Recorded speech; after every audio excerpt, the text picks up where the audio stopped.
Bonjour à tous, donc dans cette vidéo qui va être très rapide, un petit exercice type devoir, hein, c'est vraiment les points, on va dire pas faciles, mais les points accessibles d'un devoir. On va montrer comment on peut avoir des informations sur une équation à partir des congruences. Alors, première étape, d'abord on va compléter un tableau, ce qu'on appelle une table de congruence, ici modulo 4, donc une table de congruence, comme on est modulo 4 ici, on ne va avoir que 4 colonnes. Donc, vous avez le choix, soit vous mettez 0, 1, 2, 3, soit 1, 2, 3, 4. Je crois que le plus simple, c'est de mettre 0, 1, 2 et 3. Et on va regarder les carrés. Alors, au carré, 0, ça vaut donc 0, pas de problème. Ça veut dire que si vous avez un multiple de 4 au carré, ça reste un multiple de 4. Ici, 1, c'est x, donc modulo 4, 1 au carré vaudra 1. Ça veut dire que si vous avez un nombre qui vaut 1 modulo 4 au carré, il vaudra toujours 1. Donc ça, je n'invente rien pour l'instant, ça ne révolutionne pas les maths. Maintenant, chose intéressante, 2, si vous mettez 2 au carré, ça fait 4. Et 4 modulo, donc je vais ici écrire petit, modulo 4, ça vaut 0. Donc effectivement, le carré d'un nombre pair, ça veut dire que c'est un nombre qui est multiple de 4. Effectivement, chaque fois que vous mettez un nombre pair au carré, vous obtenez un multiple de 4. Alors c'est assez évident à comprendre. Si vous prenez par exemple 6 fois 6, c'est 6 au carré. Comme si c'est un nombre pair, vous allez pouvoir extraire ici un 2, le 2 de 2 fois 3, et vous pourrez extraire un deuxième 2 puisque c'est le même nombre. Donc vous allez pouvoir extraire un 2 dans chaque facteur, et donc par associativité, vous aurez un 4. Donc ça sera un multiple de 4. Pour 3, alors 3 au carré, ça fait 9. 9, donc c'est quoi 9 modulo 4, ça vaut 1. Donc si vous prenez un nombre qui vaut 3 modulo 4, alors 3 modulo 4, qu'est-ce que c'est? C'est 3, c'est 7, vous rajoutez 4, après c'est 11. Et bien si vous prenez les carrés de ces nombres-là, c'est un multiple de 4 plus 1. Exemple, 3 au carré ça fait 9, ça fait 8 plus 1. 7 au carré, 49, c'est 48 plus 1. 11 au carré, 121, c'est bien 120 plus 1. Donc à chaque fois, vous avez des petits trucs comme ça qui peuvent servir.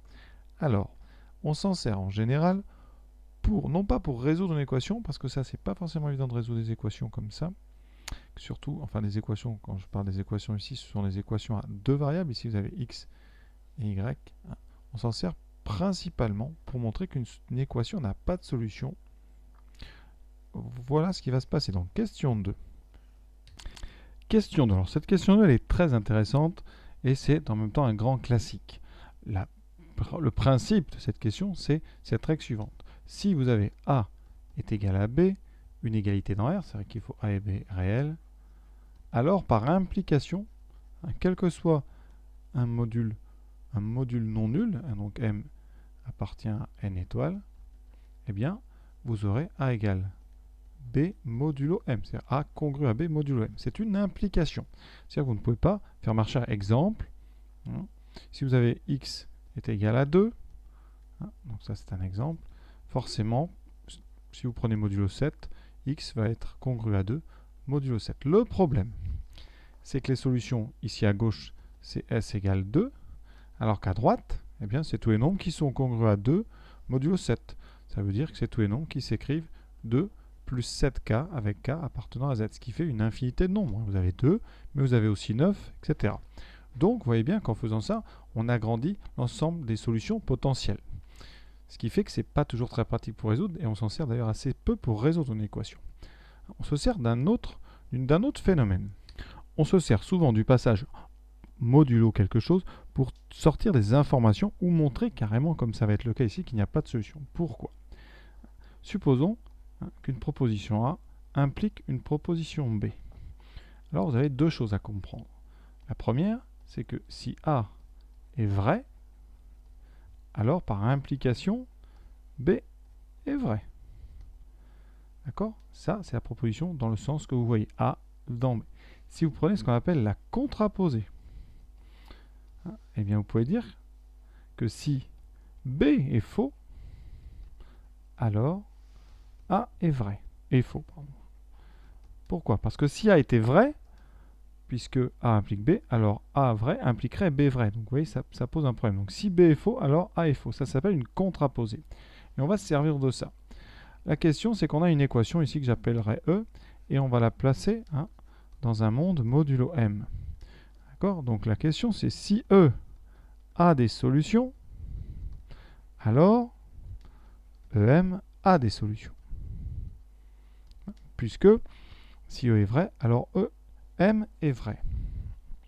Ça veut dire que les solutions de E vont être solutions de EM. Si on prend la contraposée, ça veut dire que si l'équation avec les congruences n'a pas de solution, alors l'équation tout court dans R n'a pas de solution. Et c'est ça qu'on va essayer d'utiliser. La plupart du temps, on va prendre l'équation dans un modulo qu'on aura bien choisi et montrer que dans cet espace modulo bien choisi, il n'y a pas de solution. Ici, le choix est dicté par la première question. On va se passer modulo 4. On dit donc un couple XY est solution. Ça équivaut à 13x2 moins 52y2 égale 7. Voilà. Et maintenant, cette équation, on va la prendre modulo 4. On a donc 13x2 moins 52y2 vaut 7. Ça implique, en passant modulo 4, que 13x2 moins 52y2 est égal à 7 modulo 4. Jusque-là, on n'a rien changé. Mais maintenant, chose importante, on peut remplacer les nombres qu'on voit, parce que ce sont juste des produits très simples. On peut remplacer les nombres par des nombres qui sont congrus. Exemple, 13, ça vaut 1 modulo 4. D'accord? Donc ce 13 ici, on va pouvoir le remplacer par un 1. Ensuite, deuxième chose, 52, c'est congru à quoi? 52, c'est un multiple de 4. C'est 4 fois 13, donc 52, c'est 0 modulo 4. Et donc ce 52 ici, on peut le remplacer par un 0. Et dernière chose, 7, c'est égal à 3 modulo 4. Et donc le 7 ici, on le remplace par un 3. On obtient le fait que notre équation de départ implique une égalité modulo 4 qui sera x2 égale à 3 modulo 4. Donc x2 est congru à 3 modulo 4. On regarde dans le tableau et on voit bien que x2 ne fait jamais 3 modulo 4. D'accord? Donc, on en est là. Si 13x2 moins 52y2 valait 7, alors on a x2 qui vaut 3 modulo 4. Or, quel que soit x, d'après notre tableau, x2 est différent de 3 modulo 4, puisqu'on a vu que x2 ne vaut que 0 ou 1, et que 3 n'est pas 0 et n'est pas 1. Comme x2 n'est pas égal à 3, par contraposé, forcément, ici, 13x2 moins 52y2 ne peut pas faire 7. Voilà. Et là, par conséquent, l'équation n'a pas de solution. On pourrait évidemment choisir d'autres modulos qui nous amèneraient d'autres informations. Exemple d'exercice, si on passe modulo 13, qu'est-ce qu'on obtient?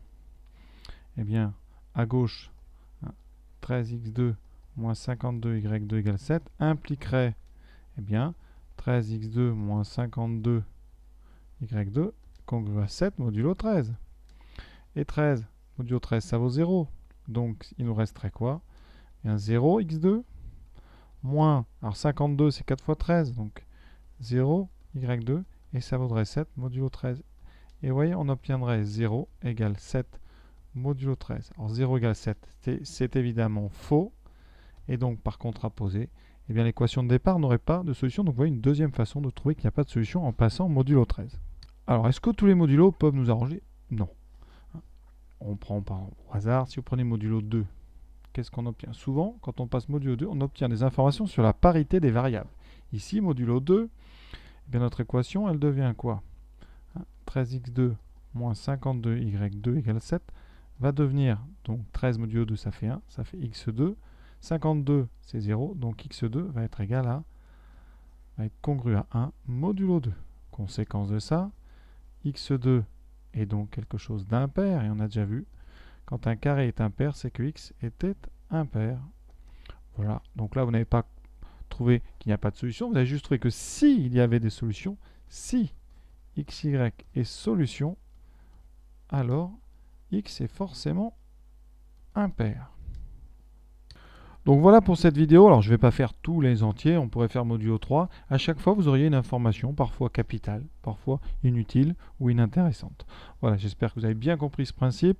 Donc ces équations ici, avec deux variables au carré, c'est quelque chose de très connu en maths. Eh bien, on essaie de trouver une valeur de m du mode pour lequel l'équation va se transformer et va nous donner des informations.